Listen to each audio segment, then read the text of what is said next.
Oh, she's deleting niggas. That's what it looks like when I play Call of Duty. I delete niggas out of the lobby. I was told that everyone who works at the TVA was created by the timekeepers. Like jet That's skis. ridiculous. You were right. They're all variants, just like us. That's it, huh? I knew this was gonna be a slow ass episode. Now the question becomes,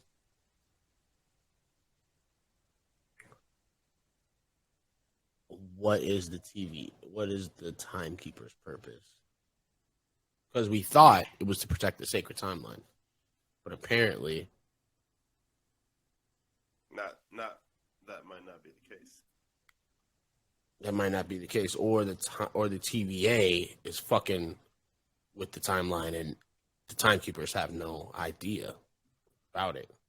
I mean, they know about it. Whether the timekeepers, Right? are there even timekeepers? Now I don't fucking know, dude. I'm pissed. I'm so mad. I think there are timekeepers. I think there's timekeepers.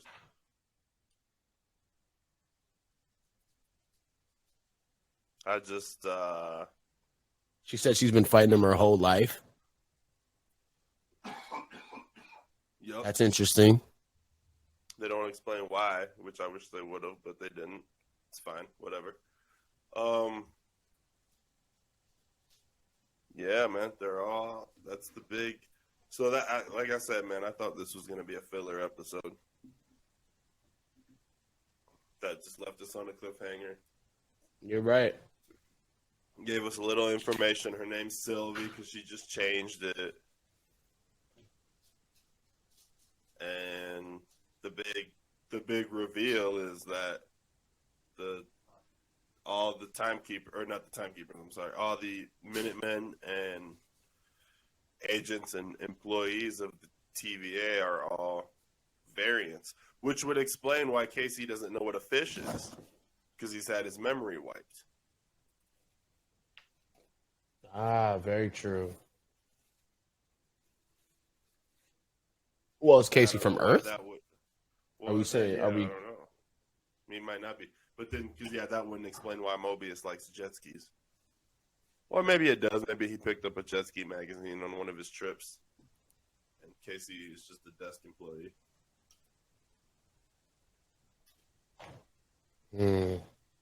So yeah, I guess that would make sense. But all right.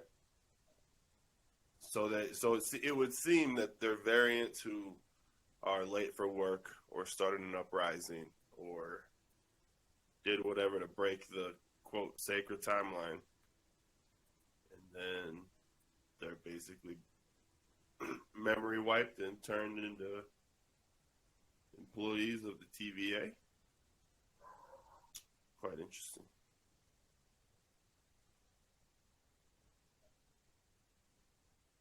How you feeling? Other than pissed. So they're all variants.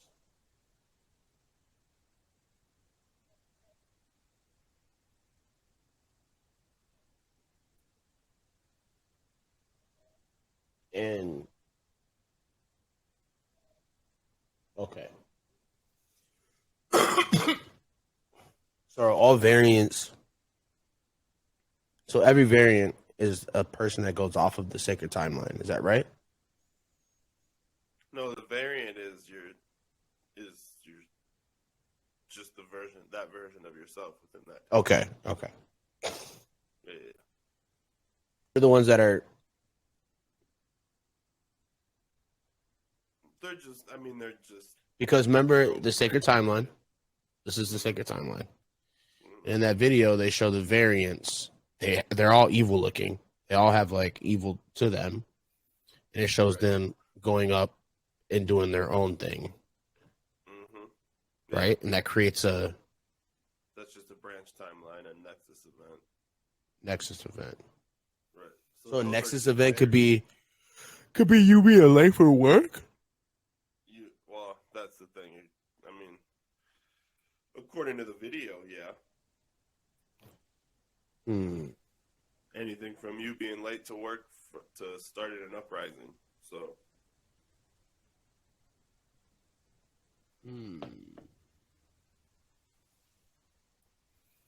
I need more I don't like it. That just made me mad. God damn it! Yeah, you don't seem too happy you woke up for this. They give you, yeah, because like they give you pertinent information, but not enough. You know what I mean? So like you said, this definitely was a filler episode. Mm-hmm. It's like one of those But, episodes of Dragon Ball Z where they're just yelling the whole time, charging up. yeah, or like when he was on that long ass dragon road forever, Yeah. like 17 episodes. He's just, I'm on my way, Goku, or Walking. talking to his son. I don't even know what to say. I am pissed that I woke up for that. I'm gonna write them a letter. Yeah, that didn't have much going for it. It didn't. Like they were just literally going back and forth, arguing, telling each other about their pastime a little bit. Yeah. It's just, yeah, it was. Like you learned about magic more than anything. Yeah, you didn't really. Yeah, and even then, you didn't really. Yeah, that was kind of a boring episode. Unless we're missing something about the magic, but I don't think we are. It just seems like it was self-explanatory. Yeah. We got all the way to her enchantment trick, which is, what she's doing with C20. Mm-hmm. And she says that every TVA's agent is obviously their mind is cloudy because they're more trickier. But what she does is try to find something that they either love to do, like to do, and then bring them back to a time where they remember that, where it makes them feel safe and familiar with their surroundings. Because she was like, I remember this place, but I don't remember you. I think she was just doing that to get information. She was just making C20 comfortable to get information. Exactly. So like that's part of the enchantment. Yeah, I don't know if she necessarily does that to everybody. I don't think she does, because she said some people are easy, but for the people that are hard, it seems like that's what she had to do, was make herself appear in their memories as a friend, doing something that they love to do. It also, she has to go back, what did she say, hundreds of years? Hundreds of years. Or at least, that's what I'm confused about, because it looks like they're in like the 60s or 70s here. But then, yeah, doesn't she say... Kinda, but the way she's dressed, it makes it look like they're in the future, kinda. Oh, yeah. Because what's the time? Like, what is the actual... It doesn't say. I know. I guess what is the year we're in now? Quote unquote in the show. What is the year? Well, they're in like 2077. Right there they are. The TVA for hundreds of years. That's right. Yeah. Hundreds of years prior, before she even fought for them. Exactly. So then they don't wipe memories, or they cloud them. Yeah, or just convince. Yeah, that's brainwashing. Maybe it's kind of like a Winter Soldier situation where they have their memories, but they're just brainwashed.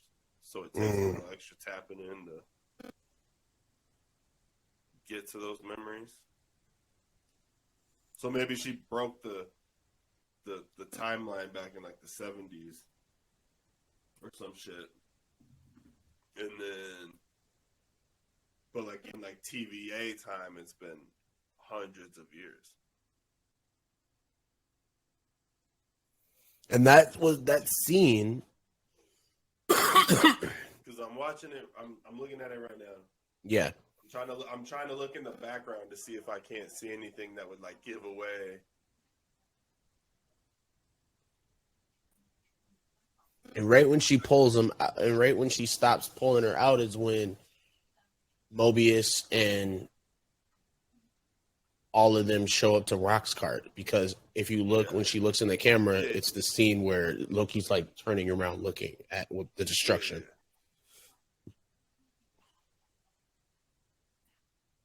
So this all happened before she's going, it's real, it's real, it's real. Yeah, What is she saying that's real? That maybe she's broke her to the point where maybe C20 is snapped out of whatever it is that the TVA had a hold of on her, and she's like, holy shit, like it's okay. So let's just work off C20 because low key C20 might have the biggest. She might be the biggest, like, what am I trying to say?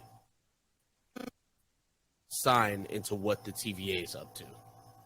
Because she's the only person that we've seen outside of TVA and inside the TVA, like where her mind is being, where we're getting a glimpse of her real self. And that's when Sylvie is in her head, showing, like, bringing her back to a time that she remembers where she's been before, because she's trying to tap into the information that she had with the TVA.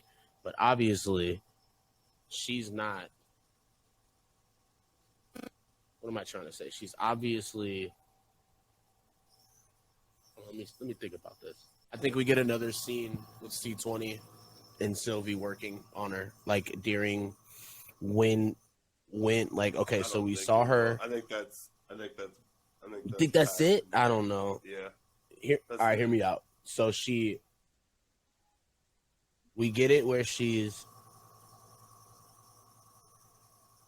with the TVA on a mission. We get it where she's kidnapped. And then we get her. We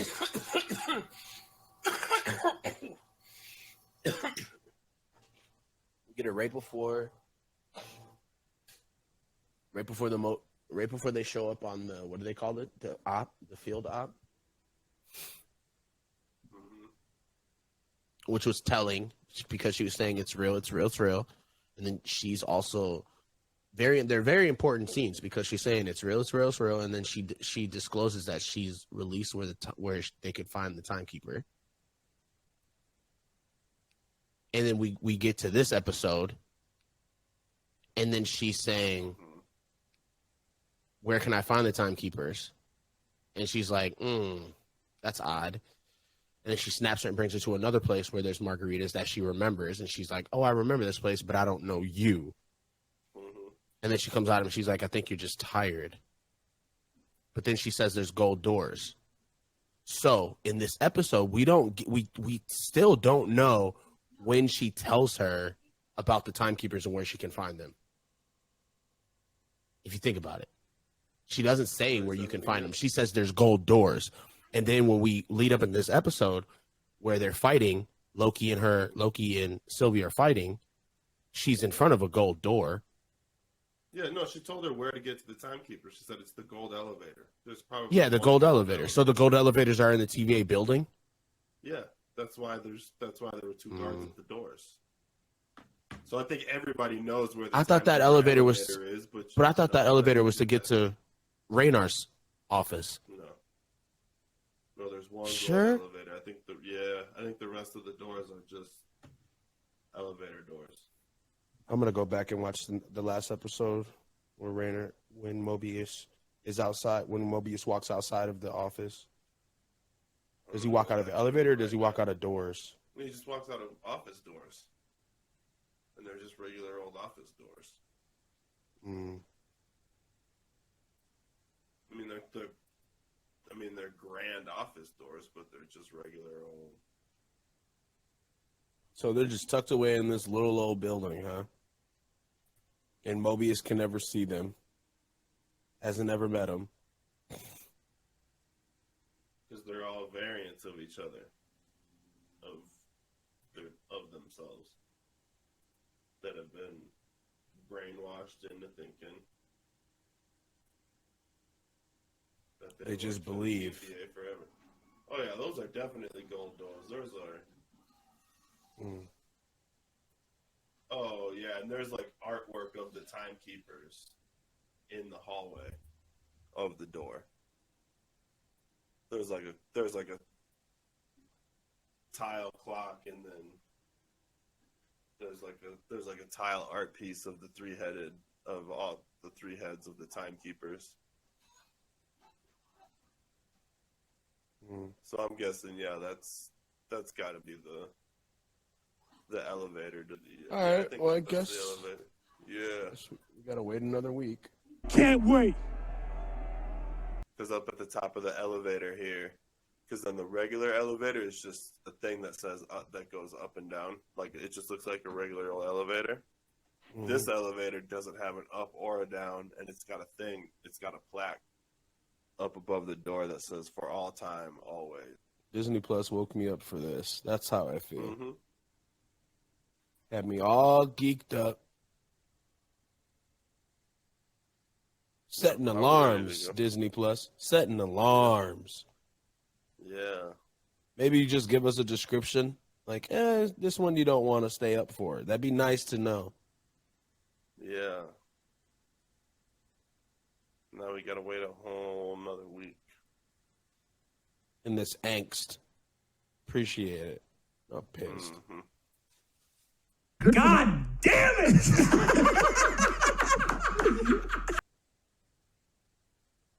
Well, that's our reaction to that.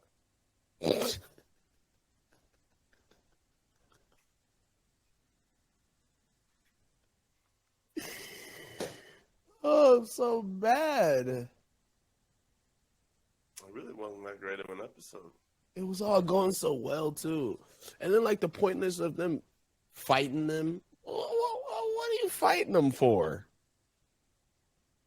Yeah, Like that they whole- knew that their whole- plan. They didn't know their plan. They just showed up to the city and then they just started fighting them. Nothing made any sense. That part didn't make any sense to me. You're fighting just those two people? You're fighting just those two variants?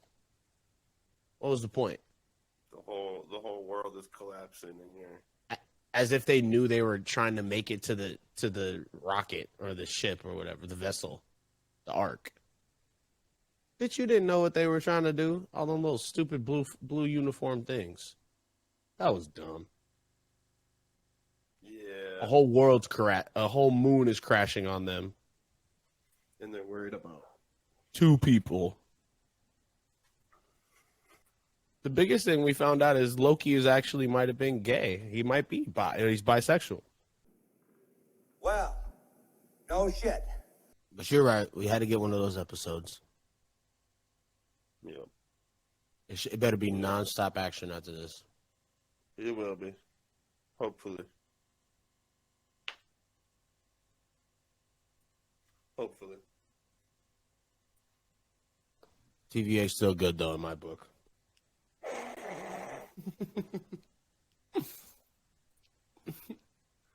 He was a blind witness. Don't get duped. No, you're gonna end up like Ben Zobrist.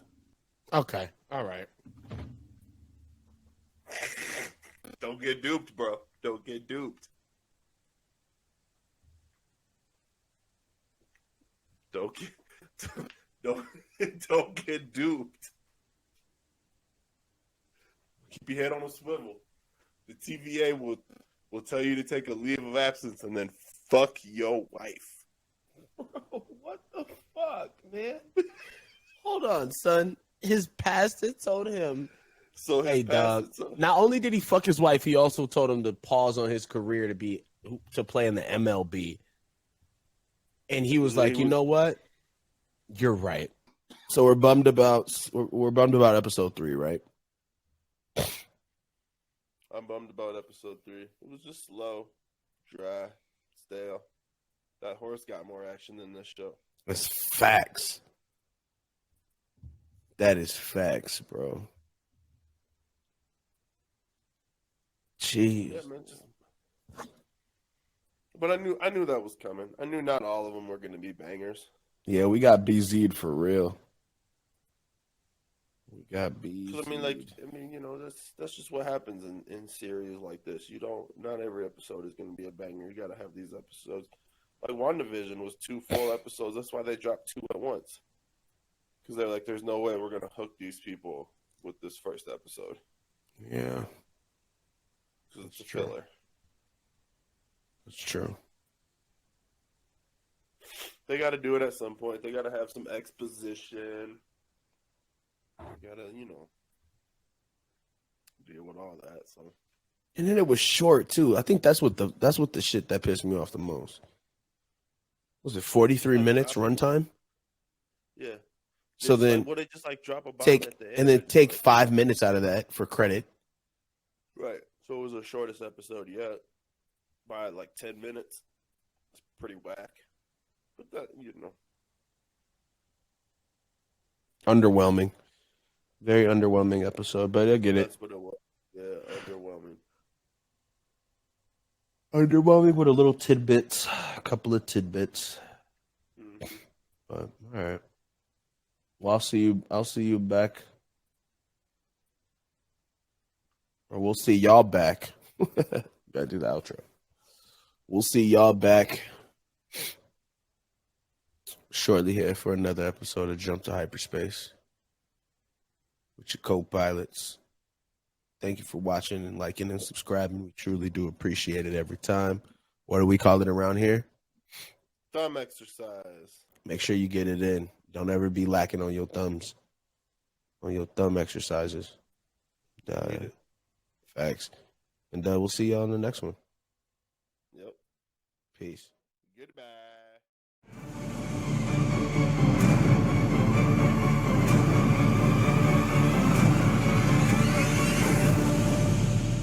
Come on. What did you expect?